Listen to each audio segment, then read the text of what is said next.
Hey guys, welcome back. Today we have another Casio on the table. We have the Casio AQ164W.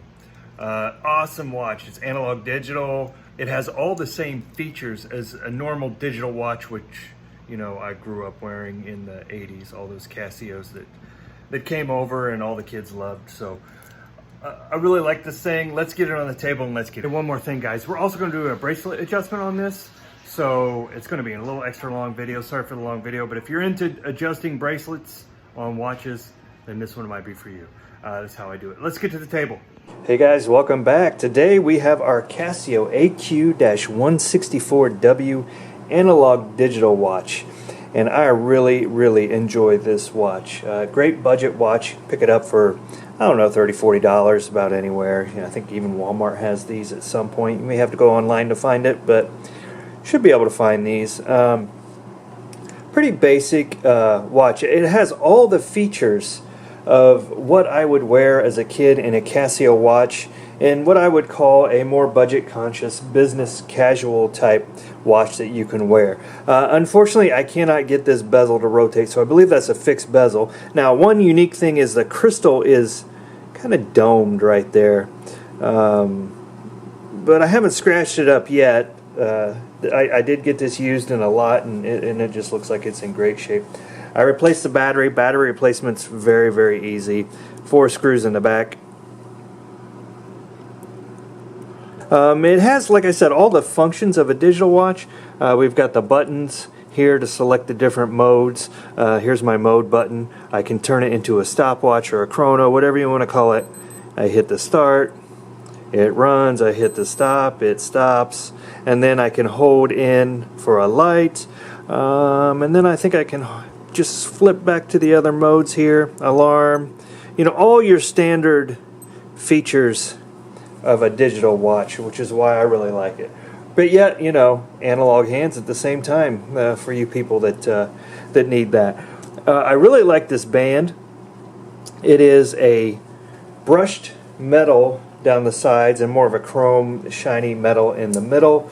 I do want to get into some band adjustment today. This is too large for my wrist. It's set up for probably about an 8-inch wrist or so, maybe 7 3/4. I want to take a link out. Now, if you're looking to do this, you can see back here we have these small arrows. What we need to do is take a tool like this, and we just need to push those out. And what we'll want to do is push it out, basically push this one out, that will get rid of that, and then the bottom piece, so this one too. So you got to look, it's really like every other pin, and then that would allow me to take this link, move it up into where this link is, to basically shrink it all down one. So that's the plan. We'll get into that and see if we can get that size down. But I'm just sitting here. Oh, one other thing I wanted to bring up about this watch, which is very cool, is see this little inset. That may be difficult for you guys to see. I'm pretty close though. But it has a digital second hand, and it fills in this circle. You can see it running right here to let you know the seconds that is ticking off. I love that. I think that's amazing. It's just such a cool feature. Let's get a couple measurements on this one. Let's go with the watch dial first. Let's get the caliper all ready. So the actual face dial is about 44 millimeters. Lug to lug,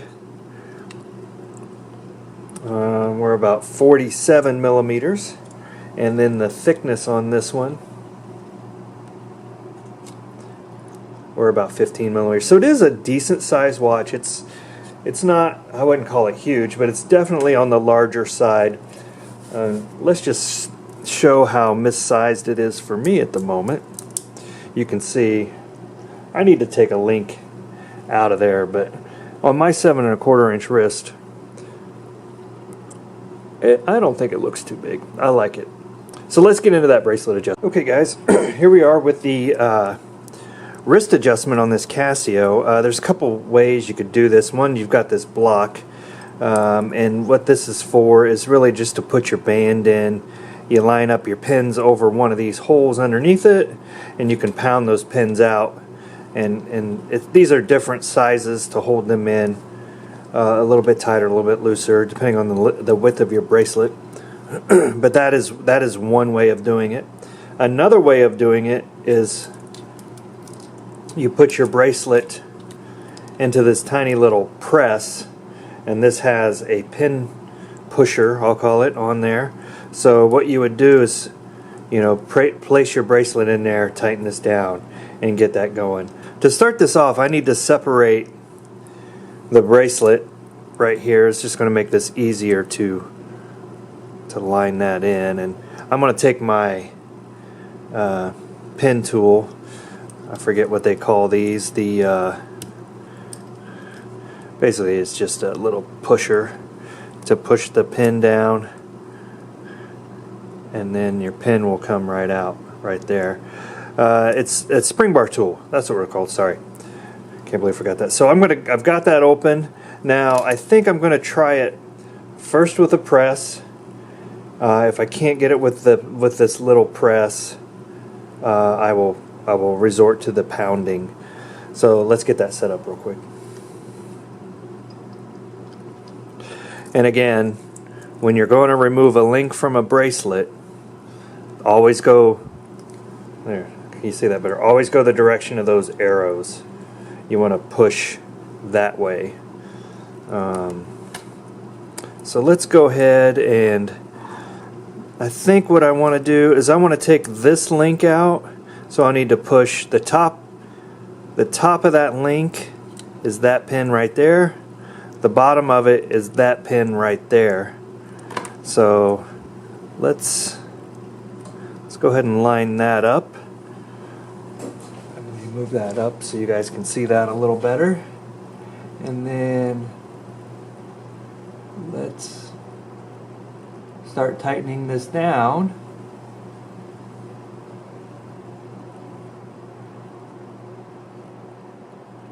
Alright, we've got it tightened in there. Now let's see if we can get that to come out. It is going in, and I think the pin is starting to come out. That may be difficult for you guys to see, but yes, that one is coming out. So now let's back that off, and let's go down to the next one, which would be the bottom pin.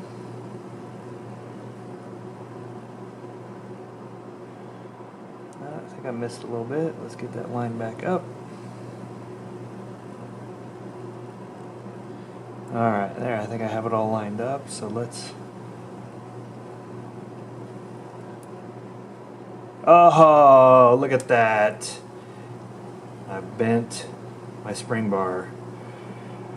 My little press. Okay, let's see if we can fix that. Sad. And I did buy this kit off of Amazon. This came in one of those bigger kits, and I do believe it has replacements built in for these. It's just that let me go ahead and spin that off and see if I can straighten that back out,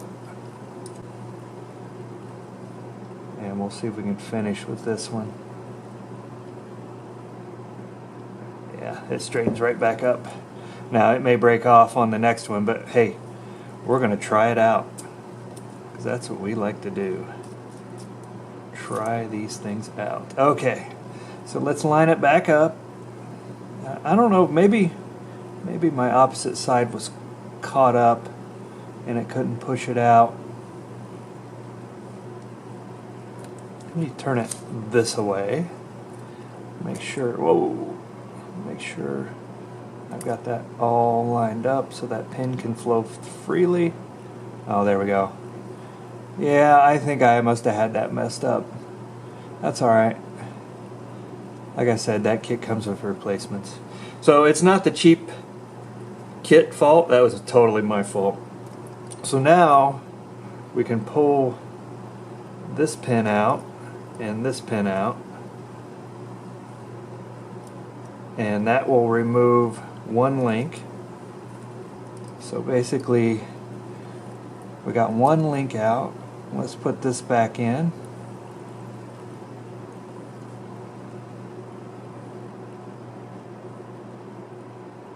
There we go. Now we can take our spring bar tool and we can push that back in, and it kind of, oops, pushed a little too far. Let's fix that. It friction fits on that side. There we go. Now we can put this spring bar back in and we can test our fit. Once we have that done, let's put that one in there.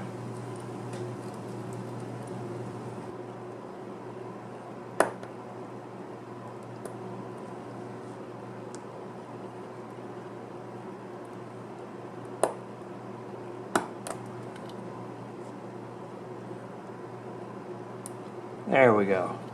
Got it in place. All right. Let's see if that fits any better or if we'll need to remove another link.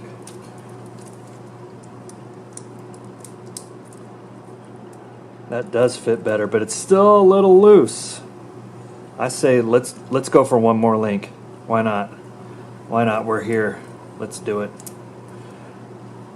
And we could use the practice. Let's go ahead and remove that spring bar again.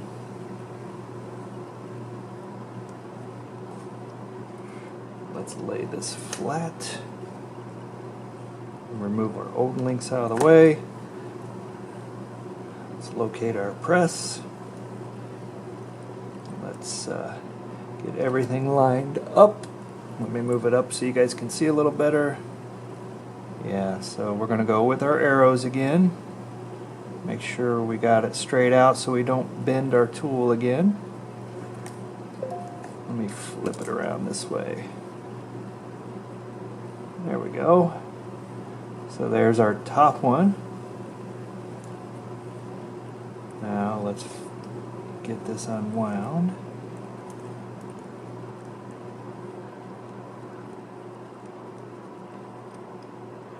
Now let's go back to our bottom one and we can take that link out.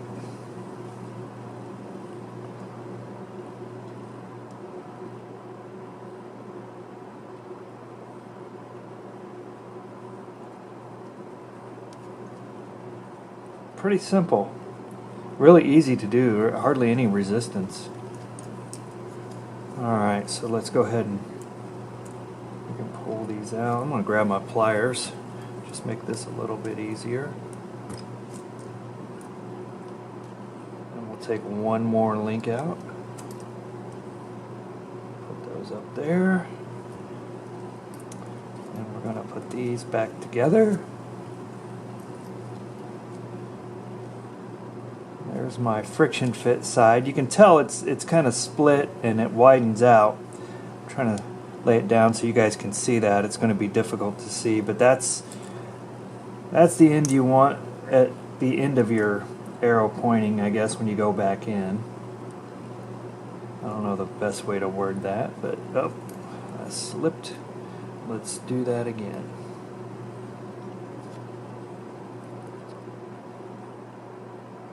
Yeah, so when I say the end of the arrow pointing, see the arrow points that way. That's, you want your friction fit on that side of the arrow. That's where it came out. You just want it to go back in just the way it came out. And if I didn't continue to drop this, it might be easier. Huh.